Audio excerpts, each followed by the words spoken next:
Hi friends, welcome back to our channel. என்ன video பார்க்க போனால் நம்ம மொபைல் ஃபோன் எங்கேயாவது மிஸ் ஆயிடுச்சு அப்படின்னா யாராவது எடுத்தாங்க அப்படின்னா உடனே அவங்க பண்ணக்கூடிய ஒரே விஷயம் சுவிச் ஆஃப் பண்ணுறது தான். மேக்ஸிமம் முன்னாடி இருந்த மொபைல் ஃபோனில் எல்லாமே பேட்டரியை கழட்டி சுவிச் ஆஃப் பண்ணுவாங்க. இப்போ வரக்கூடிய எல்லா மொபைல் ஃபோன்லையுமே பேட்டரி இன்பில்ட் பேட்டரியாக வரனால ஸோ அதை வந்து சுவிச் ஆஃப் பண்ண முடியாது. சுவிச் ஆஃப் பண்ணும்போது உடனே உங்களோட மொபைல் ஃபோன் பாஸ்வேர்டு கேட்கணும். நீங்கள் பண்ணி வச்சிருக்கக்கூடிய பாஸ்வேர்டு உங்களோட மொபைல் ஃபோனில் செட் பண்ணி வச்சிருக்கக்கூடிய பாஸ்வேர்டு கேட்டுச்சுன்னா அவங்க வந்து சுவிச் ஆஃப் பண்ண முடியாது. அந்த கேப்பில் நம்ம வந்து ஃபைண்ட் மை டிவைஸை வந்து யூஸ் பண்ணி ஈஸியாக மொபைல் ஃபோனை ட்ரேஸ் பண்ணிக்கிட முடியும். சுவிச் ஆஃப் பண்ணாமல் இருந்தால் மட்டும்தான். ஸோ அந்த சுவிச் ஆஃப் பண்ணாமல் இருக்கிறதுக்கு நம்ம அந்த செட்டிங்ஸை வந்து ஆன் பண்ணி வைக்கணும். ஸோ அந்த செட்டிங்ஸ் என்ன அப்படிங்கிறத பற்றி இந்த வீடியோவில் சூப்பராக பார்த்துலாம். வாங்க வீடியோக்குள்ள போகலாம். ஃபர்ஸ்ட் உங்களோட மொபைல் ஃபோனில் செட்டிங்ஸ் வந்து ஓப்பன் பண்ணிக்கோங்க.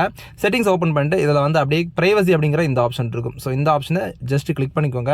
கிளிக் பண்ணிங்கன்னா அப்படியே ஸ்க்ரோல் பண்ணிட்டு வாங்க. இதில் வந்து அன்லாக் டு பவர் ஆஃப் அப்படிங்கிற இந்த ஆப்ஷன் இங்கே இருக்கும். ஸோ இதை வந்து எனபிள் பண்ணி விட்டுக்கோங்க. ஒரு சில மொபைல் ஃபோனில் இந்த பிரைவசி செட்டிங்ஸில் இந்த unlock to power off option வந்து இல்லாமல் இருக்கலாம். ஸோ அப்படி இருக்கிறவங்க என்ன பண்ணுங்க அப்படின்னா பேக் வந்துட்டு உங்களோட மொபைல் ஃபோனில் இந்த மாதிரி லாக் ஸ்க்ரீன் அண்ட் வால்பேப்பர் இந்த மாதிரி ஆப்ஷன் இருக்கும். லாக் ஸ்க்ரீன் ஆப்ஷன் எங்கேயாவது இருக்கும். ஸோ அதை வந்து ஓப்பன் பண்ணி பாருங்கள். ஓப்பன் பண்ணிட்டீங்கன்னா இந்த பேஜில் இங்கே வந்து இந்த லாக் ஸ்க்ரீன் செட்டிங்ஸ் அப்படிங்கிற ஆப்ஷன் இருக்கும். ஸோ அதை கிளிக் பண்ணிட்டீங்கன்னா அந்த ஆப்ஷன் வந்து இந்த இடத்துல வந்து கண்டிப்பாக இருக்கும். ஸோ அதை வந்து நீங்கள் ஆன் பண்ணி விட்டுக்கோங்க.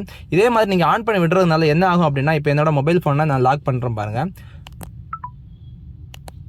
லாக் ஆகிடுச்சு. இப்போ லாக்கில் இருக்குது. என்னோட மொபைல் ஃபோனை யாராவது எடுத்துட்டாங்க அப்படின்னா சுவிச் ஆஃப் பண்ணுறதுக்கு இந்த மாதிரி ட்ரை பண்ணாங்க அப்படின்னா இப்போ நான் வந்து சுவிச் ஆஃப் கொடுக்குறேன் பாருங்கள். பவர் ஆஃப் அப்படிங்கிறத கொடுக்குறேன். கொடுத்த உடனே என்னோட ஃபோனில் நான் என்ன லாக் போட்டு வச்சிருக்கணும் அது வந்து கேட்குது. ஸோ சுவிச் ஆஃப் பண்ண முடியாது. இதை வந்து ஏதாவது ஷாப்பில் போய் மொபைல் ஃபோனை வந்து சுவிச் ஆஃப் பண்ணுறதுக்கு அவங்க வந்து மொபைல் ஃபோனை கழட்டி அதில் இருக்கக்கூடிய பேட்டரியை வந்து கழட்டினா மட்டும்தான் சுவிச் ஆஃப் பண்ணுவாங்க. ஸோ அதுக்கு வந்து கொஞ்சம் டைம் எடுக்கும். ஸோ அதுக்கு முன்னாடியே நம்ம மொபைல் ஃபோனில் ஃபைண்ட் மை டிவைஸ் வந்து நம்ம ஆன் பண்ணி வச்சுக்கிறது மூலமாக கண்டிப்பாக வந்து ஈஸியாக சீக்கிரமாகவே நம்ம மொபைல் ஃபோனை ட்ரேஸ் பண்ணி கண்டுபிடிச்சிக்கலாம். அது இல்லாமல் வேறு ஏதாவது நீங்கள் வந்து மொபைல் ஃபோன் தெஃப்ட் சம்மந்தமாக ஏதாவது ஆப் வந்து இன்ஸ்டால் பண்ணி வச்சிருந்தீங்கனாலும் ஈஸியாக வந்து கண்டுபிடிச்சிக்க முடியும். ஸோ உங்களோட மொபைல் ஃபோனில் இந்த சேஃப்டி செட்டிங்ஸை உடனே வந்து எனபிள் பண்ணிக்கோங்க. இந்த வீடியோ உங்களுக்கு யூஸ்ஃபுல்லான தகவலாக இருந்துச்சுன்னா லைக் பண்ணுங்கள், கமெண்ட் பண்ணுங்கள், உங்களோட ஃப்ரெண்ட்ஸுக்கு எல்லாருமே ஷேர் பண்ணி சப்போர்ட் பண்ணுங்கள். மேலும் இது போன்ற சூப்பர் டிப்ஸ் அண்ட் ட்ரிக்ஸ் வீடியோக்கள் சந்திப்போம். அது வரைக்கும் உங்களிடம் இந்த விடைபெறுவது உங்களில் ஒருவன். தேங்க்யூ, தேங்க்ஸ் ஃபார் வாட்சிங். பாய்.